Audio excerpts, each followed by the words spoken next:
महाराष्ट्र चुनाव से पहले कांग्रेस ने अपनी चौथी लिस्ट जारी कर दी है, जिसमें 14 उम्मीदवारों के नामों का ऐलान किया गया है और इसी के साथ अब तक महाराष्ट्र में कांग्रेस ने कुल मिलाकर 102 उम्मीदवारों के नामों की घोषणा कर दी है।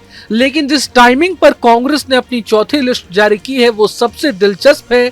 दिलचस्प इसलिए क्योंकि शाम को ही सपा चीफ अखिलेश यादव सीट बंटवारे में खींचतान को लेकर कांग्रेस को आंखें दिखा रहे थे और उन्होंने कहा भी था कि अगर उनकी पार्टी को अलायंस के तहत 5 सीटें नहीं मिली तो वे अकेले 25 सीटों पर चुनाव लड़ेंगे। मगर खास बात यह है कि कांग्रेस ने भी बिना किसी मोह के बची हुई अपने कोटे की सीटें जिसे वो सपा को दे सकती थी उस पर अपने ही उम्मीदवार उतार दिए, जिसका अर्थ यह है कि अब महाविकास अघाड़ी में सपा के लिए जो भी गुंजाइश थी वो खत्म हो चुकी है, क्योंकि अघाड़ी के दूसरे दल एनसीपी शरद गुट और शिवसेना उद्धव गुट तो सपा को अपनी कोटे की सीटें देने से रहे। ऐसे में ये तो साफ है कि महाराष्ट्र में समाजवादी पार्टी का गेम बिगड़ गया है। कुछ एक्सपर्ट्स का तो ये भी मानना है कि इस चुनावी घाटे के जिम्मेदार खुद अखिलेश यादव की अकड़ है, जो उन्होंने यूपी उपचुनाव से पहले कांग्रेस के साथ सीटों के बंटवारे में दिखाई है। दरअसल यूपी में 9 सीटों पर उपचुनाव होने हैं, लेकिन सपा ने सभी 9 सीटों पर खुद चुनाव लड़ने का फैसला किया है। कांग्रेस ने इन 9 सीटों में से 4 पर दावेदारी ठोकी थी, लेकिन सपा महज 2 सीटें देने को राजी हुई। मसलन कांग्रेस ने 2 सीटों का भी त्याग कर दिया और सपा को सभी सीटों पर चुनाव लड़ने की छूट दे दी। अब माना जा रहा है कि कांग्रेस यूपी का बदला अखिलेश से महाराष्ट्र में ले रही है, लेकिन अखिलेश का अगला कदम क्या होगा ये सबसे बड़ा सवाल है, क्योंकि हाल ही में महाराष्ट्र सपा के अध्यक्ष अबू आजमी ने कहा था कि अगर उन्हें एमवीए यानी इंडिया अलायंस के तहत 5 सीटें नहीं मिलती है तो वे 25 सीटों पर अकेले चुनाव लड़ेंगे। सीट बंटवारे को लेकर घमासान के बीच सपा मुखिया अखिलेश यादव का भी बयान सामने आया।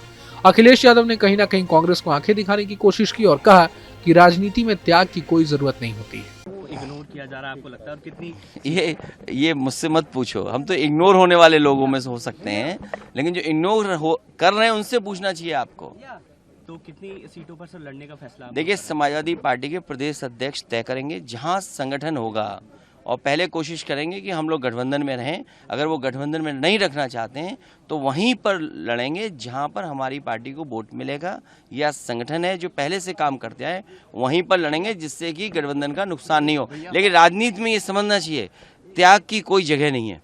25 सीटों राजनीति में त्याग की कोई जगह नहीं है। क्या 25 सीटों पर फैसला होगा? नहीं, त्याग, राजनीति में त्याग की कोई जगह नहीं है। बता दें कि अबू आजमी ने महाविकास अघाड़ी से महाराष्ट्र में 5 सीटें देने की मांग की थी। इसमें धुले सिटी, भिवंडी पूर्व, मानखुर्द, भिवंडी पश्चिम और मालेगांव सेंट्रल सीटें मांगी गई थी। मालेगांव और धुले सीट पर इस वक्त असदुद्दीन ओवैसी की पार्टी एआईएमआईएम का कब्जा है, लेकिन हाल ही में अखिलेश ने जब इन दोनों सीटों पर रैलियां की थी तो उनकी सभा में मुसलमानों का हुजूम उमड़ पड़ा था, जिसके बाद ये माना जाने लगा था कि इस बार सपा ओवैसी का गेम बिगाड़ सकती थी। मगर महाविकास अघाड़ी में इन दोनों ही सीटों को सपा के खाते में डाला ही नहीं, जिसका मतलब यह है कि महाविकास अघाड़ी में आपसी समन्वय बिल्कुल भी नहीं है।